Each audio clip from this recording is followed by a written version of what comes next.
Hey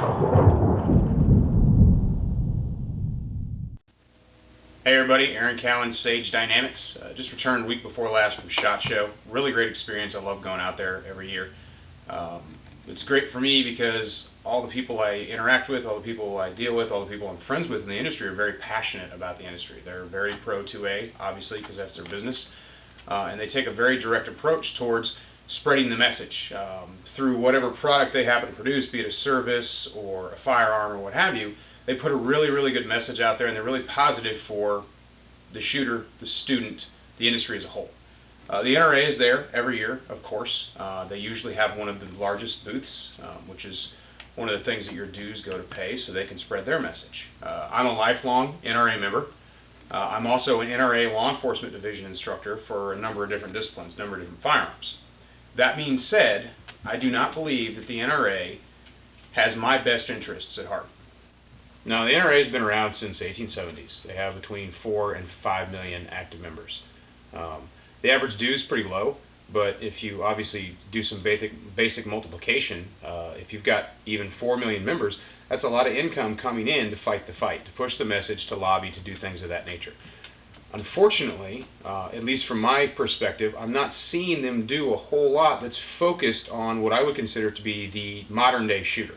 The organization is very old, I understand that. However, the guy who was in charge in the 1870s is not the same guy who's in charge today. Now, the NRA still does great things. They're still out there fighting the fight. That's the reason for their existence, and if they weren't actually pushing for certain legislation or fighting other legislation, then we as a shooting community, we as a 2A community would catch on pretty quick. We would be like, you know what, my money's better spent somewhere else, and we'd move on. So they're still fighting the fight. However, there are issues that have existed for a long time that the NRA hasn't really taken a direct approach, or as far as I'm concerned, an aggressive enough approach to deal with. Recently we had the SIG brace flap up. So many people sent very specific letters into the ATF that the ATF was finally like, let's take a closer look at the SIG brace and let's issue an opinion.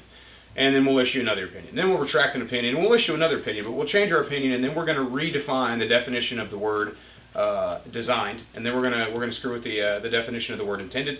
We're going to talk about redesign, things like that. Where was the NRA in all of that?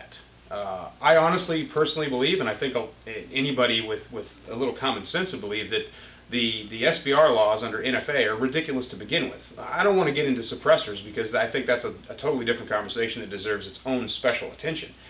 But the NRA was mostly silent on this entire issue, and if I was looking at it from a gun lobbyist point of view, from a gun rights lobbyist point of view, from a gun rights organization point of view, I would have taken this SIG brace fiasco and ran with it, because it shows just how ridiculous the ATF regulations are.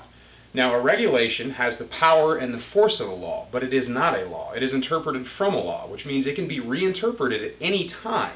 And usually the oversight for that reinterpretation is non-existent, or it's specifically with who's doing the reinterpretation. If the ATF reinterprets a firearms law, who's overseeing it?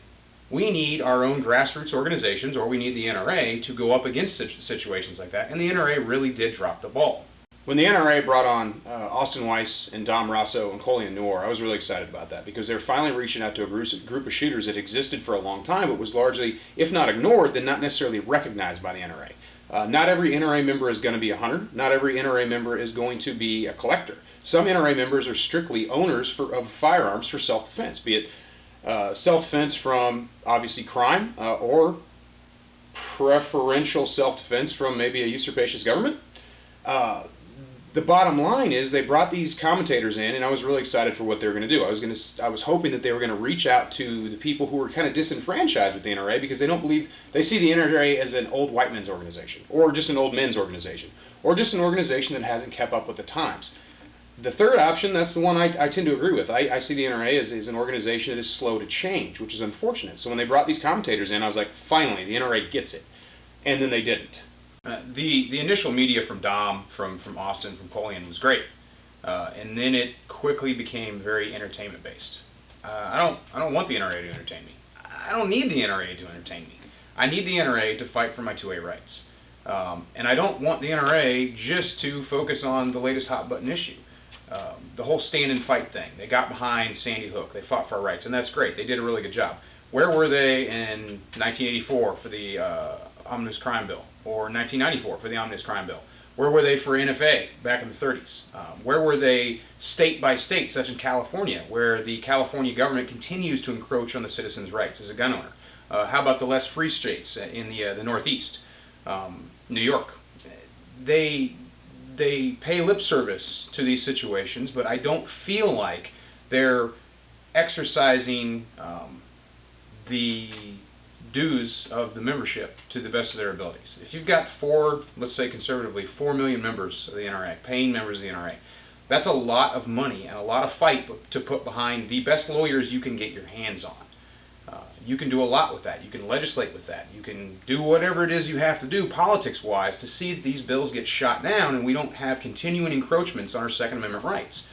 I don't believe the NRA is steering in the right direction. I feel like they're stagnant.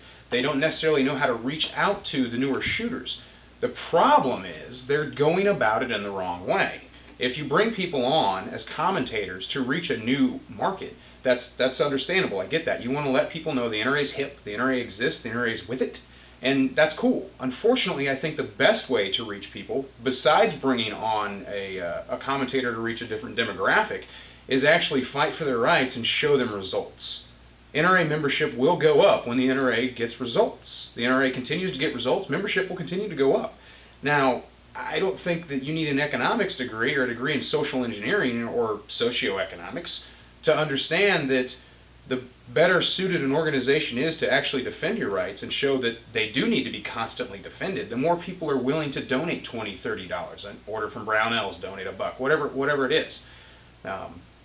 We do need the NRA. I'm not saying that the NRA should go away or you should stop being an NRA member if you are, because I have no intent whatsoever to leave the NRA because, let's be honest, that's a very, very loud voice. They've been around for a very, very long time. But I would like to see us as NRA members push the NRA to do the right thing, which is go after what has existed for a long, long time, such as the NFA, and get rid of it. I'm pretty passionate about it. I think most of the NFA laws, actually, hold on, let me correct myself. All of the NFA laws are absolutely ridiculous. I don't understand why the NRA has not addressed them. Do they feel like that fight can't be won? Or are they avoiding the fight because it's not politically tenable for them? There should be no compromise when it comes to the Second Amendment. And unfortunately, I feel like the NRA has spent the past couple decades, maybe even the past couple generations, compromising my rights. So if I'm going to give the NRA my money, I feel like the NRA should not compromise my rights. To me, that makes a lot of sense. So where do we go from here? I, again, have no plans to leave the NRA. I'm going to continue paying my NRA dues. But I am going to be a little louder as an individual NRA member, as a member of the shooting community, as a member of the firearms industry, pushing the NRA to do the right things. I don't see much at a Dom or Austin or Collian anymore. I don't know if they're still employees of the NRA, but I get the feeling like the NRA tried something and it didn't work out, so they just killed it without letting anybody know. If the NRA has killed their commentator program, at least the commentator program directed at the newer, younger shooters, that's unfortunate. Hunters deserve a voice, but so do the self-defense minded shooters. So if the NRA is killed that's really unfortunate because it shows that they've given up because they didn't really understand what they're getting into. The commentator program was great until it became very entertainment focused. Like I said, I don't need the NRA to entertain me. They missed a huge opportunity there to reach a whole new demographic of shooters that look at the NRA as an old organization. I think that they should recollect their thoughts on that and definitely approach it again, but this time with the sole purpose of showing the new shooter, the new self-defense focused shooter, the new training focused shooter, that they have their best interests at heart and they're going to push for them. I have no intention of leaving the NRA. I'm going to stay an NRA member. I'm going to stay an NRA LE instructor. But if something doesn't change within the NRA, I feel that the NRA as an organization as a whole is going to be irrelevant.